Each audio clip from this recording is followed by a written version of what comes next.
உன்னை நான் விடுவிக்க விரும்புகின்றேன், நீ நிம்மதியாக வாழ வேண்டும் என்று. ஆனால் நீ விதி என்று நீ எதையும் விட்டுவிடாதே.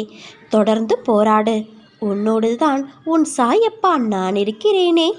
விதைகள் என்றும் தன் வளர்ச்சிக்கு காரணங்களை தேடுவது இல்லை. நாம் விதைக்கப்பட்டோம்.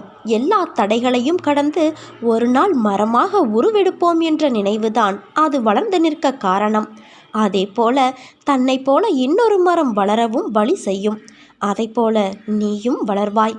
வாழ்வில் ஒன்றை செய்வதற்கு காரணங்களை தேடினாய் என்றால் உனக்கு என்றைக்குமே பதில் திருப்தியாக கிடைக்காது. உலகம் ஏன் படைக்கப்பட்டது, ஏன் மனிதர்கள் படைக்கப்பட்டார்கள் என்ற கேள்விகளுக்கு கடவுளால் தான் பதில் கூற முடியும். இயற்கை என்ற படைப்பு எதற்கு என்றால் படைத்த உயிரினங்களின் வாழ்க்கைக்கு உதவி புரிய.